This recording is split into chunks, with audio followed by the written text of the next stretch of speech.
பிஸ்மில்லாஹிர் ரஹ்மானிர் ரஹீம். அல்ஹம்துலில்லாஹி ரப்பில் ஆலமீன். வஸ்ஸலாத்து வஸ்ஸலாமு அலா அஷ்ரஃபில் அன்பியாஇ வல் முர்சலீன் வ அலா ஆலிஹி வ ஸஹ்பிஹி அஜ்மஈன். அம்மா பஅத். அஸ்ஸலாமு அலைக்கும் வ ரஹ்மத்துல்லாஹி வ பரகாத்துஹு. அன்பார்ந்தவர்களே, ஜும்மாவுடைய நாள் அல்லாஹு தாலா இந்த நாளை முஸ்லிம்களுக்கு ஒரு மிக மகத்துவமான நாளாக அல்லாஹு தாலா ஆக்கி வைத்திருக்கின்றான். இந்த நாளில் ஒவ்வொரு முஸ்லிமும் கடைபிடிக்க வேண்டிய சில ஒழுக்கங்களும் சில சுன்னாக்களும் இருக்கிறது. இதனை ஒவ்வொரு முஸ்லிமும் அறிந்து அதனை தன்னுடைய வாழ்க்கையில் தாம் அமல்படுத்த வேண்டியது அவரவருடைய கடமையாக இருக்கின்றது.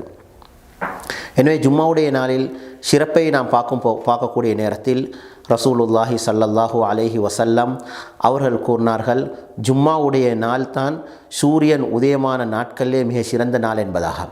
அதாவது நாட்கள் மிக சிறந்த நாள் ஜும்மாவுடைய நாள். இந்த நாளில் தான் ஆதம் அலைஹிஸ்ஸலாம் அவர்கள் படைக்கப்பட்டது. இதில் தான் அவர்கள் சொர்க்கத்துக்கு நுழைய வைக்கப்பட்ட நாள். இந்த நாளில் தான் அவர்கள் சொர்க்கத்திலிருந்து வெளியேற்றப்பட்ட நாள். இதே நாளில் தான் கயாமத்துடைய நாளும் வரும் என்பதாக ரசூலுல்லாஹி ஸல்லல்லாஹு அலைஹி வஸல்லம் அவர்கள் சொன்ன சஹீஹான ஹதீஸ்கள் பதிவாகி இருக்கிறது.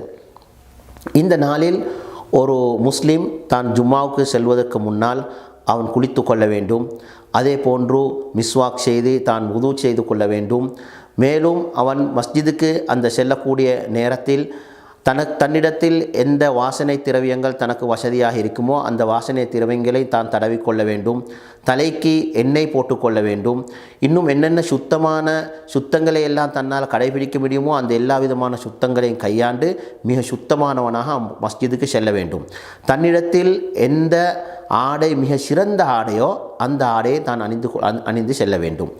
அதோடு அவன் மஸ்ஜிதுக்கு சென்றால் அங்கே போயிட்டு அவன் வலது காலை வைத்து மஸ்ஜிதுக்கு செல்லக்கூடிய நேரத்தில் வலது காலை வைத்து மஸ்ஜிதுக்கு நுழையக்கூடிய அந்த துஆவை ஓதி உள்ளே சென்று உட்காருவதற்கு முன்னால் தஹியத்துல் மஸ்ஜித் 2 ரக்காத்தல் தொழுது கொள்ள வேண்டும். இமாம் ஹுத்பா ஓதிக்கொண்டிருக்கக்கூடிய நேரத்தில் அவன் மஸ்ஜிதுலுக்கு சென்றால் கூட அப்போது உட்கார்ந்து விடாமல் தஹியத்துல் மஸ்ஜிதை தொழுதுவிட்டு தான் அவன் உட்கார வேண்டும். அதே போன்று மஸ்ஜிதுலுக்கு செல்லக்கூடிய நேரத்தில் அங்கே அதாவது இருக்கக்கூடியவர்கள் முஸ்லிம்கள், ஏனைய முஸ்லிம்கள் தொழுகைக்கு வந்திருக்கக்கூடியவர்கள் அவர்களை இருவருக்கு மத்தியில் பிரித்துவிட்டு தான் அவர்களை தாண்டி செல்லக்கூடாது. இப்படி செல்வதை ரசூலுல்லாஹி ஸல்லல்லாஹு அலைஹி வஸல்லம் அவர்கள் தடுத்திருக்கிறார்கள். அதே போன்று மஸ்ஜிதில் போயிட்டு உட்காரக்கூடிய நேரத்தில் உட்கார்ந்திருந்து இமாம் சொல்லக்கூடிய இமாமை பார்த்து மௌனமாக இருந்து இமாமை பார்த்த வண்ணவராக அவர் அந்த ஹுத்பாவை கேட்க வேண்டும். மேலும் அந்த ஹுத்பா கேட்கக்கூடிய நேரத்தில் ஹுத்பா அல்லாமல் வேறு வேலைகளில் ஈடுபடக்கூடாது. வேறு எந்த செய்திருக்கக்கூடிய எந்த வேலைகளும் அவர் ஈடுபடக்கூடாது. அதே போன்று கதைத்து கொண்டிருக்கிறதோ இது மாதிரி வேலைகள் ஈடுபட்டால் அவருக்கு அந்த ஜும்மாவுடைய மொத்த நன்மையும் இல்லாமல் போய்விடும். மேலும் அந்த ஜும்மாவில் உட்கார்ந்திருக்கக்கூடிய நேரத்தில் இரு கால்களை நட்டி வைத்து கைகளால் பிடித்து கொண்டு இருக்கக்கூடாது. அப்படி இருக்கிறது ரசூலுல்லாஹி ஸல்லல்லாஹு அலைஹி வஸல்லம் அவர்கள் தடுத்திருக்கிறார்கள்.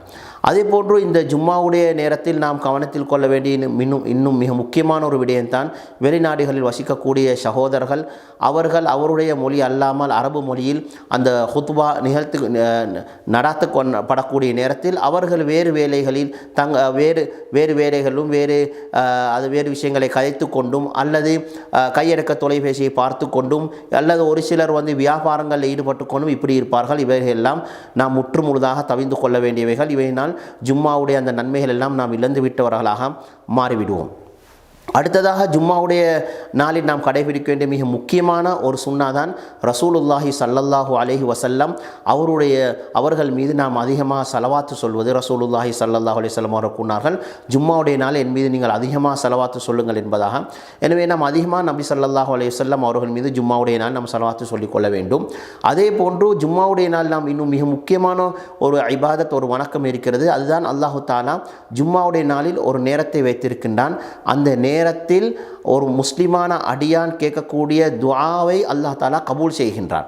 அந்த நேரம் எதென்றே அல்லாஹ் தாலா மறைத்து வைத்திருக்கின்றான். அந்த நேரத்தை ஜும்மாவுடைய நாளில் அந்த நேரத்தை நாம் பயன்படுத்தி கொள்ள வேண்டும். அதில் வந்திருக்கக்கூடிய ஹதீஸ்களில் அதிகமான ஹதீஸ்களை வைத்து உலமாக்கள் கூறுகிறார்கள். வலுவான கருத்து எது என்று சொன்னால் ஜும்மாவுடைய நாளில் அசருடைய அந்த நேரத்துக்கு பின்னால் மக்ரிபுடைய நேரம் வர இருக்கக்கூடிய அந்த இடைப்பட்ட நேரம் தான் என்பதாக கூறுகிறார்கள்.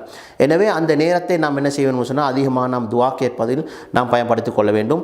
அல்லாஹ் தாலா எனக்கும் உங்களுக்கும் இந்த சுன்னாக்களையும் ஒழுக்கங்களையும் பேணி நடப்பதற்கு அல்லாஹ் தாலா தௌஃபீக் செய்வானாக. வாஹிர தஅவானா அல்ஹம்துலில்லாஹி ரப்பில் ஆலமீன். அஸ்ஸலாமு அலைக்கும் வரஹ்மத்துல்லாஹி வபரகாத்துஹு.